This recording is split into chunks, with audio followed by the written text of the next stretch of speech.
Hello everyone. Hope that you're all doing well. Welcome. My name is Lewis, and I'm an astronaut for the Montreal Planetarium. As you can see, I'm currently in my spaceship at the moment in orbit around the Earth. But I'm here today to talk to you about my personal favorite subject in astronomy, solar eclipses. Have you ever seen a solar eclipse? I mean, they're absolutely incredible, but they're quite rare. You have to be at the right place at the right time to catch one. Did you know that the next solar eclipse is going to happen on April 8th, 2024? It's quite soon. Not only that, but it will be visible from eastern Canada, including Quebec. It's true, a total solar eclipse we'll be able to experience all together. So, for the occasion, might as well learn a little bit more about eclipses, right? How they work, how they occur, and how can we observe them safely. All right, but let's start with the basics. All right, what is an eclipse? Well, the word eclipse often refers to the action of overshadowing something, to obscure something from view. Okay, so now that we have that definition, let's do a little experiment together, right? I would love for each of you watching to stretch out your arm in front of you just like this, all right? And I would love for all of you to try and hide my face from your point of view. Try and hide my face or my entire body, whatnot, just try and hide it. Did it work? Well, if it did, congratulations, you just saw a Lewis eclipse. A Lewis eclipse because, well, you hid me from your view, you eclipsed me with your hand. Exact same concept for a solar eclipse. But in that case, it's the sun that's hidden, right? But during a solar eclipse, it's not our hand that's going to cover it. No, it's not a tree or a cloud, it's something else. Another celestial object is going to come and hide the sun. The moon, right? To have a solar eclipse, it's the moon that's to come and hide the sun from our view. Now, from Earth, we actually have pretty unique eclipses in the solar system, and we'll find out why. Let's have a look at our moon right here. Look, we have only one moon around us, the moon, but we love it. What's really interesting about the moon is that it's actually about the same size as the sun in our sky. Yeah, pretty interesting. But do you think the moon and the sun are actually the same size in reality? No, not at all. You see, it's just an illusion. In reality, the sun is actually 400 times bigger than the moon. But how come they appear to be the same size? Well, it's actually because the sun is 400 times further away. You see, I'll show you what I mean here with this ball. Imagine this is the sun, all right? Look how big it is in your screen. If I were to approach it, look, it seems to be getting slightly bigger, right? If I were to pull it further away, it seems to get smaller from your point of view, right? It's the exact same thing. Sure, the sun is 400 times bigger, but it's 400 times further away than the moon. So that's why it's just a happy coincidence that both of them appear to be the same size. And as such, the moon can completely cover the sun. Pretty nice. Let's talk about the Earth for a moment. What is the Earth? Well, it's a planet, right? An object in orbit around the sun. A planet. But how long does it take for the Earth to orbit around the sun? 1 year, right? Through around 365 days. That's the definition of a year, how long it takes for the Earth to orbit around the sun. What about the moon? Is the moon a planet? No, it's not a planet, definitely not. It's what is known as a natural satellite, or a moon, right? An object in orbit around a planet. How long does it take to orbit around the Earth? Around 4 weeks, about 1 month. That's how long it takes for the moon to orbit around us. Now, I don't know if you've ever noticed this, but the moon sometimes looks different in our sky. Sometimes you can see only a small portion of it, right? Like a little crescent moon. At times you might see more. At times you might see half of the moon right there. At times you might see it bigger than the half, but not a full moon. Sometimes you can see a full moon just like that, right? And at times it's still in the sky, but you can't see it. And these different appearances of the moon, those are the various phases of the moon. Now the moon has different phases because of the positions of the Earth, the moon, and the sun. And it's really important to understand them to understand solar eclipses. So right here, you can see that the moon is directly between the Earth and the sun. So if you were located on Earth and were looking towards the moon, what would you see? What phase of the moon? Well, you wouldn't see anything at all, actually. It's the new moon phase. Why can't you see it? Well, it's because the side lit up by the sun is away from us. It's towards the sun, right? On Earth, you just can't see it. It's still there in the sky, though. But as the moon continues its orbit around the Earth, we'll start to see some of that lit up side. Now, this phase of the moon is called waxing crescent. You can see that little crescent of the moon? Waxing means it's starting to get bigger. It's going to continue in its orbit when it's right beside us. In comparison to the location of the sun, that is the first quarter phase. First quarter, we could see half of that lit up side. It'll continue. It'll get even bigger at that point. When it's in this location, that's the waxing gibbous. It's starting to get rounded, bigger, and when the moon is directly behind us in relation to the sun, that is when you get the full moon, because the entire side that is lit up by the sun, well, it's towards the Earth. We could see, if we were on Earth and looking towards the moon, we could see the entirety of that lit up side. That's the full moon. You can't get any bigger than a full moon, right? It's going to start to get smaller. It's going to continue in its orbit. Waning gibbous. That's the name of this phase. Waning means it's starting to get smaller. When the moon is beside us once again, that phase is called the last quarter. You notice that it's actually the opposite of the first quarter. It's the other side of the moon that is lit up in that case. It'll continue. Last phase here, waning crescent. Once again, another crescent moon, but it's on the other side of the moon, and then it restarts, goes back to the new moon phase. You see, these are all of the phases of the moon. This entire cycle takes about 1 month, about 4 weeks, right? Now, to have a solar eclipse, the moon has to project its shadow somewhere onto the surface of the Earth. Now that we've seen all the phases of the moon, see if you could identify which phase it has to be. To have a solar eclipse, the moon must be in what phase? Let's see what the options are. Is it the new moon phase? Is it the first quarter phase? Or is it a full moon? Interesting.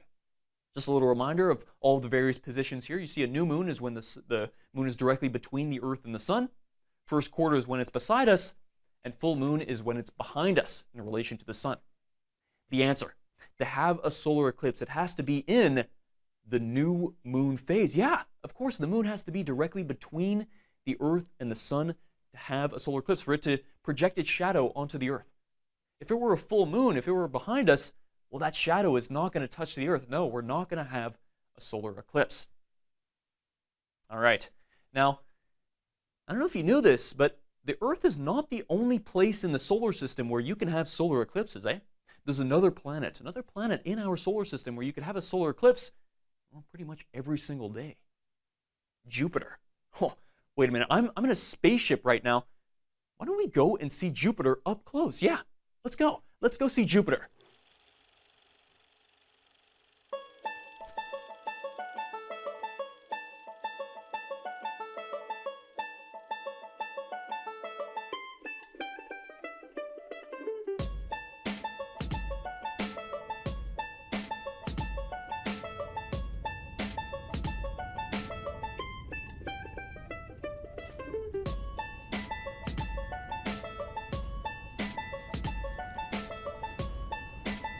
Incredible. Welcome to Jupiter. Beautiful, isn't it? Jupiter is a huge planet, the largest planet in the entire solar system, and has plenty of moons, way more than the Earth. Let's have a good look at Jupiter's surface right here. Oh, look at that. You see, there's a little dark spot. There's two of them. Oh, look, there's two dark spots on the surface of Jupiter. What are those? Oh, I know what those are. Those are shadows of moons projected onto the surface of Jupiter. It's different from the rest of the surface. You see, if we were located in one of those dots, we would see a solar eclipse. The sun would be completely hidden from us. Pretty neat. Two of them right here. Now, from Jupiter, it's way easier to have solar eclipses than on Earth. Why? Well, I'll show you. It's because from Jupiter, the sun is actually way smaller in the sky. It's way smaller in the sky. Look at that when compared to the Earth. Now, Jupiter is actually 5 times further away from the sun than the Earth is. I'll show you what I mean. It's the same concept. Remember the ball I was showing you? When it's close up, it's bigger, but when it's further away, it's smaller. Jupiter is 5 times further away from the sun, so it appears to be 5 times smaller in the sky. And because it's smaller, well, it's way easier to hide. It's way easier for a moon to cover it up. Now, Jupiter has many, many moons, right? But among those moons, only 4 of them are big enough to have solar eclipses, to be able to cover the sun. Now, these moons are called Io, Europa, Ganymede, and Callisto. These are the 4 famous moons, the 4 moons that are big enough to completely cover the sun. Now, each time one of these moons does an orbit around Jupiter, every time it turns around Jupiter, it'll pass directly between Jupiter and the sun. Remember which phase of the moon that is? The new moon phase, right? New moon. Each time Jupiter has a new moon phase with one of these moons, it'll project its shadow onto the surface of Jupiter, just like that. You see? And if we were located in that shadow, that is when we would see a solar eclipse. The sun would be hidden from our point of view. Isn't that neat? Well, from Jupiter, because it has 4 moons, has way more opportunities to have solar eclipses. Like I mentioned, they happen pretty much every single day. But back on Earth, we don't have solar eclipses every single day. No. Wait a minute, now that I think of it, do we have solar eclipses every single month? No, definitely not. Sure, we have the new moon phase every single month, but solar eclipses are much rarer than that. We do not have solar eclipses every single month. What gives? To better understand why, I think we're going to have to return to the Earth. Let's go. Let's go back home.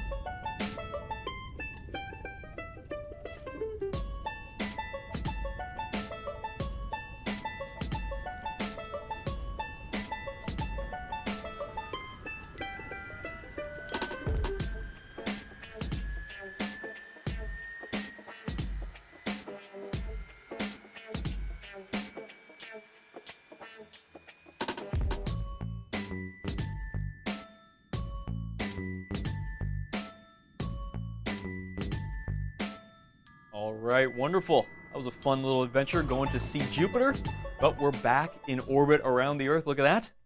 Welcome home, welcome home.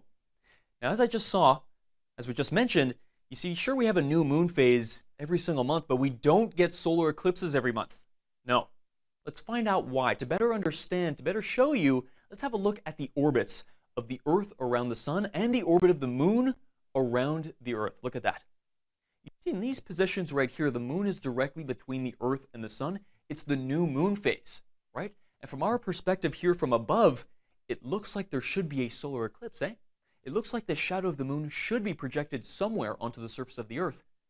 But wait a minute. Let's see what happens if we were to change our perspective. If we were to look at the solar system from the side. Look at that. It's clear now, isn't it? You see the orbit of the moon around the Earth is not on the same plane as the orbit of the Earth around the sun. No, they're angled differently. They're not on the same plane. So you see here, the moon is actually above the orbit of the Earth.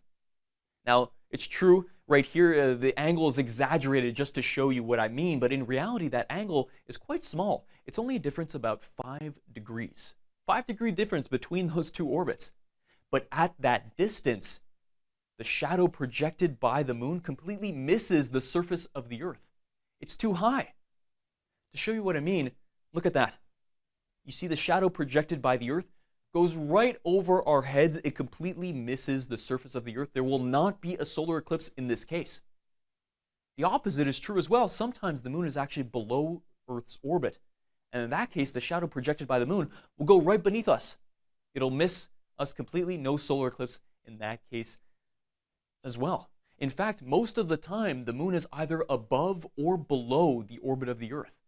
That's why we don't have solar eclipses every single month. But it's totally possible, right? At times, there's 2 times during the year where solar eclipses can happen, where all of the celestial bodies are perfectly aligned, the moon, the sun, and the Earth, to have solar eclipses. And we call this time of year the eclipse season. There's 2 of them.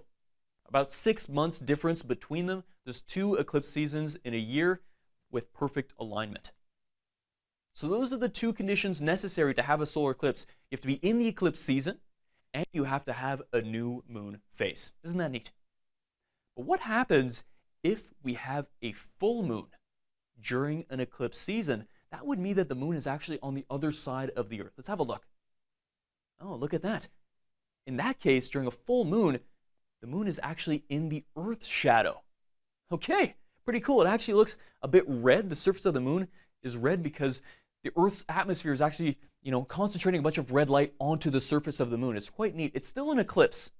This is not a solar eclipse, though. It's a different kind of eclipse. But what is the name of this eclipse? Is it an Earth eclipse? Or is it a lunar eclipse? I'll remind you that a solar eclipse, in that case, the sun is being hidden. Well, the answer, this kind of eclipse, is a lunar eclipse, right? It's the moon that's being hidden. It's going in the Earth's shadow. It's being hidden by the Earth's shadow. So that is a lunar eclipse. Pretty neat. But that's not the subject of today. We're talking about solar eclipses, when the moon is on the other side of the Earth there, between the Earth and the sun. What's really interesting about solar eclipses is that they're local phenomena. You have to be right in the shadow of the moon to be able to see it. If not, you're going to miss it. You're not going to be able to see it. Imagine, if you will, you're standing beside a tree, right? And the sun is in the sky. If you're not in the tree's shadow, well, you'll be able to see the sun. But if you were to move, a couple feet over into the shadow of the tree, there you go. You won't be able to see the sun. Same concept for moving to see solar eclipses. Most of the time, it's not just a couple feet, to the right or to the left. Occasionally, you have to move several kilometers. Sometimes you have to change cities or even go to a different country to be able to catch one. But it's pretty interesting. That's why they're local phenomena. That's also why they're quite rare, depending on where you're located. Let's have a look now at the trajectory of the moon on April 8th, 2024. Exactly where the moon's shadow is going to move. You could see right here we have North America and South America on our little globe here. It'll actually start in the Pacific Ocean. It'll move through, touch down in Mexico, go through the United States, and go through eastern Canada just like that, including Quebec. Isn't that cool? Now this dark line you can see right here, the moon's trajectory, is called the path of totality. Path of totality because if you were living in that dark line, you would see a total eclipse. Total meaning the moon completely covers the sun. But don't just stress out if you're not living directly in that line. You might still be able to see an eclipse. You see, if you're located in one of these dark lines here, you'll see a partial eclipse. Partial meaning it's only partially covering the sun. Not completely, but it's still an eclipse, and it's still wonderful to observe. Let's get a closer look at what I mean here. Here we have a close-up map of eastern Canada. You could see that dark line right there. That is the path of totality. Just to show you exactly where things are located, we have three cities. We have Montreal right there, Sherbrooke in the center, and Quebec City. So look, Sherbrooke, they're in the path of totality, and half of Montreal as well. It's actually cut in half. They're going to see a total eclipse. But Quebec City is not in the path of totality, so they're not going to see a total eclipse. They're going to see a partial eclipse. This is what it looks like. Look at that. Completely covers, but at Quebec City, you could still see a little sliver of the sun. In fact, the further away you get from the path of totality, the more of the sun you'll be able to see during the maximum coverage. All right. Let's do a little demonstration now of exactly what's going to happen on April 8th, 2024 if you were located on planet Earth in the path of totality and you were looking towards the event. We hope on April 8th that it'll be a beautiful sunny day, because I hate to break it to you, but if there's clouds, there's a chance that we're going to miss it. Clouds might cover the sun and we'll totally miss the eclipse. That would be unfortunate. So we really have to hope. Let's hope that there will not be any clouds and we have a nice sunny day. Now, do you see the moon here? It's still there, but it's tough to see. It's invisible to us. It's the new moon phase, right? The side that's lit up by the sun is towards the sun, but it's still there. The only time you could see it is when it starts to cover the sun. I don't know if you noticed there at the bottom, a little bit of the sun has just been covered by the moon. The eclipse has begun. In eastern Canada, it's going to start at around 2:15 p.m. in the afternoon. though it varies by a couple of minutes depending on where you're located. Whoa, pause here. Wait, everyone. Let's take a little step back here. Do you think it's a good idea? Is it a good idea to be observing the sun like this with the naked eye? Just like that? Is it a good idea? No, definitely not. Definitely not. We should definitely not be doing that. You see, the sun is far too bright. If we were looking at the sun directly, it might burn our eyes, so we can't look at the sun directly. And especially during an eclipse, we really want to be looking at the event, right? So, you know what? Let's play a little game. I got a couple of objects here that might help us observe the eclipse safely. Let's see if you can predict which ones are good or not. Okay, let's start with some classics, some good old sunglasses. How about that? Are sunglasses good? Are there a safe way to observe the eclipse? Let's see. If I were to put these on and I looked towards the sun, is that a safe way to observe the eclipse? Hate to break it to you, but absolutely not. No, sure, I look super cool, but no, it's still dangerous. You see, sunglasses are not good enough. No, they don't block enough of the sun's light. It could still hurt my eyes. So these, if you got a pair of these, throw that in the garbage. That's no use for us on April 8th. No, don't use that. Let's try something else. Ooh, actually, I got it right here in my little pocket. What are these?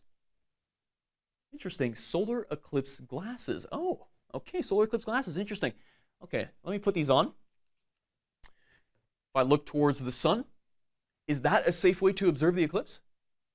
Absolutely, yes, it totally is. I mean, it's in the name, right? They're called solar eclipse glasses, so that would be kind of silly if I couldn't use them.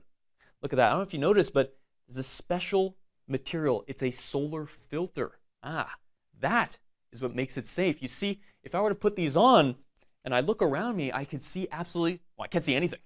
It blocks all of the light around me, but if I look towards the sun, I'll be able to see a small little dot. It blocks all of the dangerous light from the sun to make it safe for my eyes to observe. These are wonderful little pieces of equipment to watch eclipses. Great. Solar eclipse glasses. Let's do something else here. Let's throw in a little curveball. What? A piece of paper? What are you talking about? Can we use pieces of paper to observe eclipses safely? Well, yes. We can, absolutely, we totally can, but wait, I know, it really is going to depend on the way that you use it. Look, if you were just to roll it up like this, roll it up like a little telescope and point it towards the sun, is that safe? No, absolutely not. That's still going to burn my eyes out. I'm looking directly at the sun. If I were to put this piece of paper on top of my head, if I were looking like that, is that going to protect me? I don't think so. That is not good enough, no. But wait, I don't know if you noticed, but I pierced a little hole in my piece of paper. A little hole right here.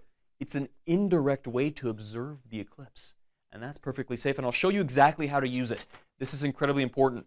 Back to the sun. Always back to the sun, all right? Then you can hold your piece of paper in front of you just like this. If you hold it in front of you, the sun's light will enter through that little hole that you made, and it'll project the sun, the eclipse, onto the ground or onto another piece of paper held in front of it. That is perfectly safe to look at. So remember, not directly, just like that, always back to the sun. Pieces of paper, pieces of cardboard, whatnot, they're perfect for observing eclipses. I love them. Good stuff. Okay, let's see what else we got here. Ooh, another interesting one. A strainer. A pasta strainer for spaghetti, macaroni, all that good stuff. I love me some pasta, but is this going to help us look at the eclipse? Let me think. Yes, absolutely, they're perfect for it, but not like this. No, not like that. It's just like the piece of paper. You see, strainers, they have a bunch of little holes in them. You see that? There's a bunch of little holes for letting water through as you're straining that pasta, right? Just like the piece of paper, another indirect way. Back to the sun. Back to the sun, right? Hold it out in front of you just like that. The sun's light is going to enter through your strainer, and it'll project a bunch of little suns, a bunch of little eclipses on the ground. It's wonderful. Good for pasta and for eclipses. Pretty useful devices. Pretty neat. Okay, let's do another one. Ooh, okay. I've got an idea. What's this? Mirrors. Can we use mirrors to observe eclipses safely? I hate to break it to you, but no. Absolutely not. You should not be using mirrors to observe eclipses. It's far too dangerous. Even if I put my back to the sun and held it out in front of me, you see the sun's light is going to reflect off of the mirror directly into my eyes. And that could be dangerous. Never look at the sun directly and never look at the sun through a mirror. That could still hurt you. So, you got some mirrors? Throw that in the garbage. No use for us on April 8th. Okay, last object here. Last object, let's see if this can be used. Interesting. A cereal box. What? Is this useful to us? Can we use a cereal box? Yeah, we totally can. We totally can, but it's going to take a bit of work. It's going to take a bit of work. See, first thing you have to do, well, is to eat the cereal. Because, you know, if there's cereal in there, it's not going to be much use to us. And that's my favorite part of this whole thing. But after this box is empty, once you've eaten all the cereal, well, you do a little bit of cutting with some scissors. You see, I've cut 2 holes, one on this side, just like that. Another one on this side as well, about the same size. But I've covered this hole with some aluminum foil. And in that aluminum foil, I've actually poked a little hole with a needle. Poked a little hole. Not only that, but inside my box, I've laid a piece of paper on the inside. Piece of paper on the inside. Okay, how to use it? Another indirect way. Remember, back to the sun. Just like the piece of paper and the strainer, back to the sun. Hold it just like this. If I were to look inside, you see the sun's light is going to enter through that little hole in the aluminum foil, and it'll project the eclipse onto that piece of paper on the inside. Isn't that neat? Looking through it just like now.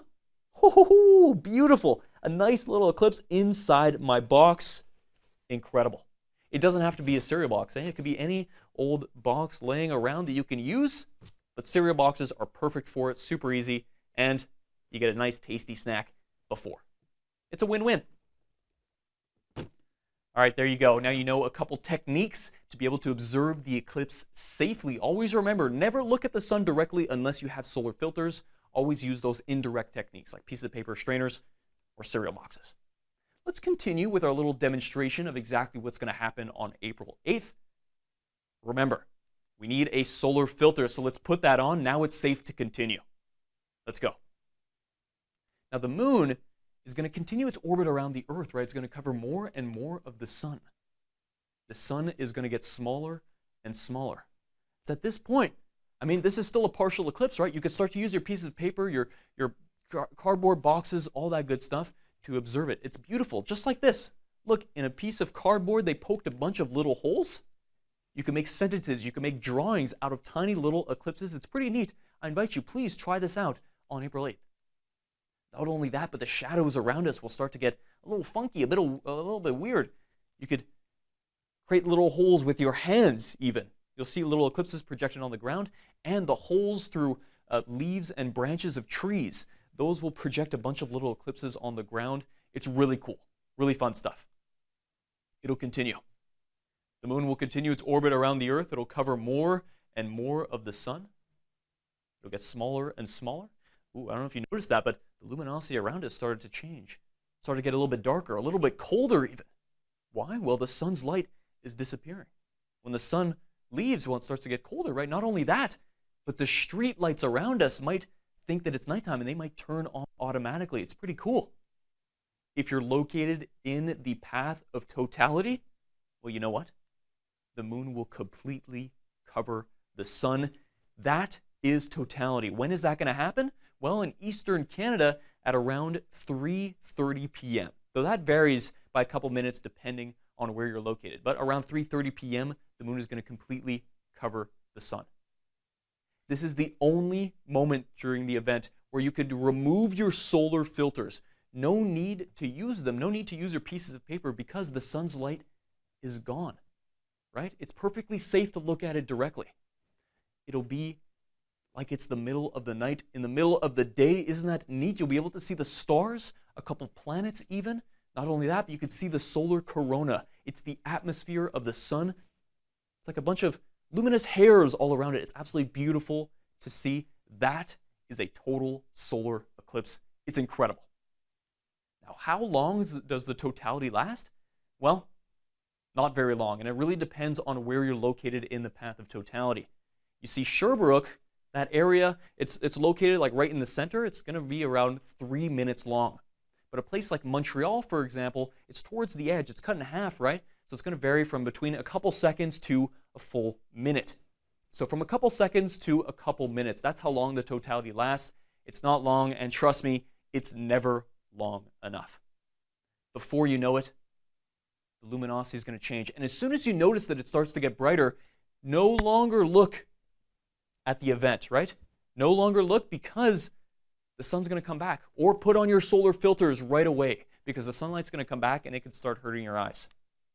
The moon's going to continue its orbit around the Earth. The sun is going to start to get bigger and bigger. This is still a partial eclipse. It's still beautiful to look at for about another hour. It'll end at around 4:30 p.m., but again, varies by a couple minutes depending on where you're located. And when the sun is fully there, when the moon completely leaves, well, the event is done. That is the end of the eclipse that will happen on April 8th, 2024. There you have it, people. You're now an expert. You now know everything that you need to know for April 8th. What are eclipses? How they occur? Where you have to be to observe it? And how to observe them safely. And before we end here, let's do a little recap of some of the information that we learned. So in summary, to have a solar eclipse, the moon must block the sun. It's not our hand, it's not a tree or a cloud, it's really the moon that covers the sun. There's a difference between a partial and a total eclipse. Partial only partially covers the sun, but a total eclipse you can only see if you're in the path of totality. That's when the moon completely covers the moon. When the moon completely covers the sun. And even if you're in the path of totality, you'll still see a partial eclipse before and after the totality. You have to be in the right place at the right time to see it. It's a local phenomena, right? You can't just be located anywhere on Earth. You have to be in the moon's shadow. And number one priority, you have to observe safely. We don't want anyone's eyes getting hurt, right? So remember, always use pieces of paper, cardboard boxes, or solar filters. Never look at the sun directly.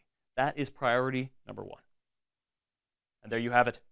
Everything that you need to know. Where are you going to be on April 8th? You should always plan ahead. Make sure exactly where you're going to be located and to have your equipment ready so you don't miss it. As for me, I'll be at Parc Jean Drapeau with all of my friends at the planetarium, right beside the Biosphere in Montreal. It's going to be a good time. We're going to have a free event for the public where actually we'll be handing out solar eclipse glasses free to everyone who's there. And you know what? You're invited, so please come on over. But if not, that's perfectly fine. Wherever you're located, I wish you clear skies, friends and family to observe the eclipse with, and a wonderful eclipse. Thank you, and bye-bye.